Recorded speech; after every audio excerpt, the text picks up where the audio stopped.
Hainbeste oihu, eta murmurioren bat. Enaiz inoren bizioekin sartuko ni, baina argiako jendearenak benetan arraroak dira. Ramon Pelejero Sanchiz, Raimon izenez ezagunagoa, erretiratuko dela eta ea joango nintzatekeen azken kontzertuetako batera.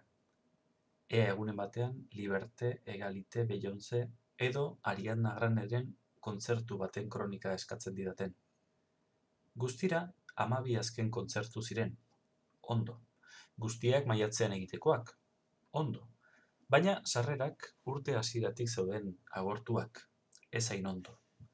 Maiatzaren 5ean berean egin nuen saiakera eta auskalo norbaitek sarrera itzuli zuelako edo auskalo hil egin zelako norbait hori, baina sarrera bat, bakarra, oilategian zer egingo zaio, lortu ahal izan nuen maiatzaren 27-ako. Azken aurreko kontzerturako.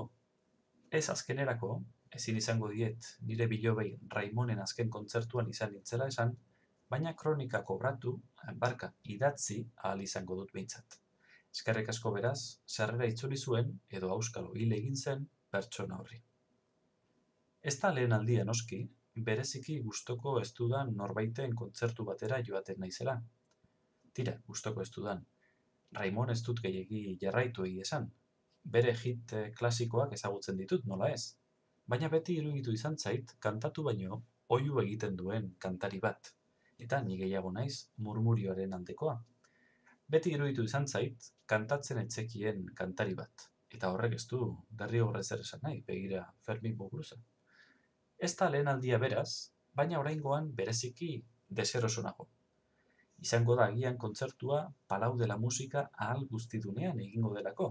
Orain, tristeki, akusatuen lehen lerroan dagoen musika jauregia, guztiok ezagutzen dugun ustelkeria kasuagatik. Felix Millet, lehendakari ohia, gaizkile buru. Eta kurioso egiten da hala, eraikinaren barruan, Millet abizena leku batean baino gehiagotan irakurtzea. Naiz jakin, Luis Birraitonari egiten diola erreferentzia. Eta, deserosonago, klase borroka edo hobeki, gutxiagotasun konplexu bategatik. Palau de la Musika klase altuko jendeak okupatzen baitu eskuarki, upper diagonal esaten zaien horietarik. Baina izango da Raimon, gorriegi zaielako, agian, gandorra uste baino apaltxeago duen jendeak betetzen du gaur areto nagusia. Guztiak ere jende zintzoa, ordenako jendea, gehienak ere konvergentziaren aldekoak.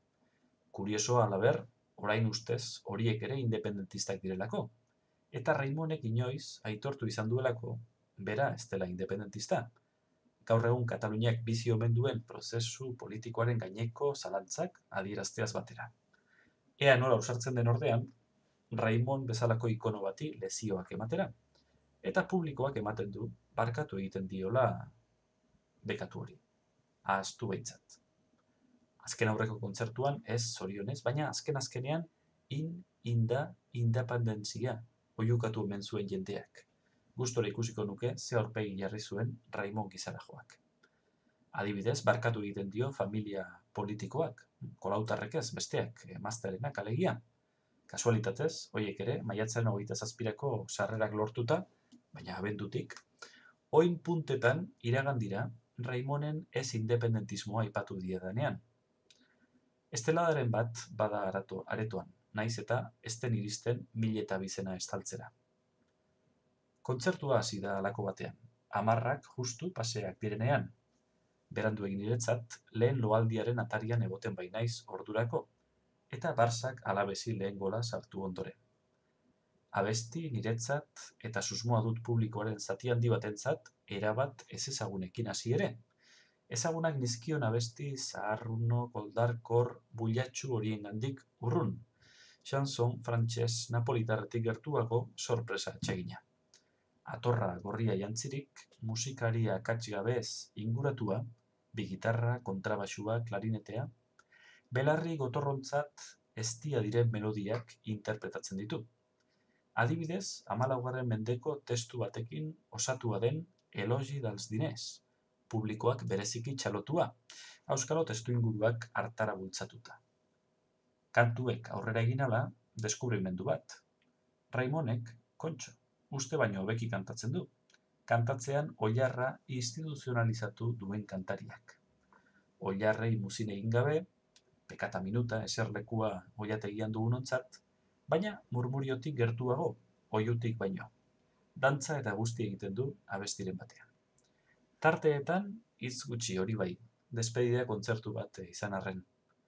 Araua utzi du, luze gabe, Pais Bask abestia aurkezteko. Gogoratu, tots els colors d'Albert, gora Euskadi cridon fort. Esplikatzeko batetik, 1977an Euskal Herrira egindako bidaia batek zeharo hunkito zuela. Estokamairu, Laboa, Lete, Iriondo, Hartze Anaiak, eta bestetik Bilboko jende bat etorri dela kontzertura. Hondarribikorik ez du aipatu. Publikoak beroen txalutu duen abestietako bat iruditu zait. Ez dakiz zergatik, EAJ-PP akordioaren ondoren, Katalan eta Euskaldunon arteko harremanak ez baitaude inoizko momenturik gozoenean. Gehien bat, diktadura garaiko istorioak kantatuko zituela espero nuen, beste aurreiritzi bat. Enekien hainbeste poeta katalan musikatu zituenik, Ausia Esmarkengandik hasi eta Salvador Espriuren ganaino. Ez nekien Victor Jararen Te recuerdo Amanda kantuaren bertsio eder bat, et recorde Amanda, egin zuenik. Ez nekien Raimonen Valentziera Euskaldun katalandartu baten belarrietan arazo berezirik gabe sartuko zenik. Bizetan jendea are beroago dago. Jo vinc d'un silenci. Qui perds els origen, perd identitat. Xalo. Diguem no. Nosaltres no som d'eixe món. Xalo, xalo. Hasi bezala bukatzeko, konposatu zuen lehen kantuarekin, al vent. Als ulls al vent del món. Xalo, xalo, xalo. 35 abesti guztira. Minut pare bateko eskuzartak. Gero, zintzo, denak etxera. Raimon zaleak izango dira guztiak ere, baina oroz gain katalanak. 50 urtetik gorako musika ibilbide bat bukatzeko modu ugari egongo da suposatzen dut. Hauxe da Ramon Pelejero Sanchiz, Raimon, izenez ezagunagoa den musikariak aurkeratu duena.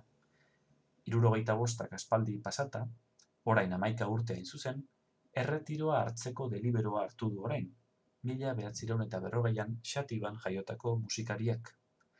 Eszenatoki gainean hainbeste oihu eta murmurioren bat ados, jaulki duenak ezin xumeago jaitsi du azkena. Bona nit i fins sempre, Gabon eta beti arte ia entzunezin bat erortzen utzi ondotik.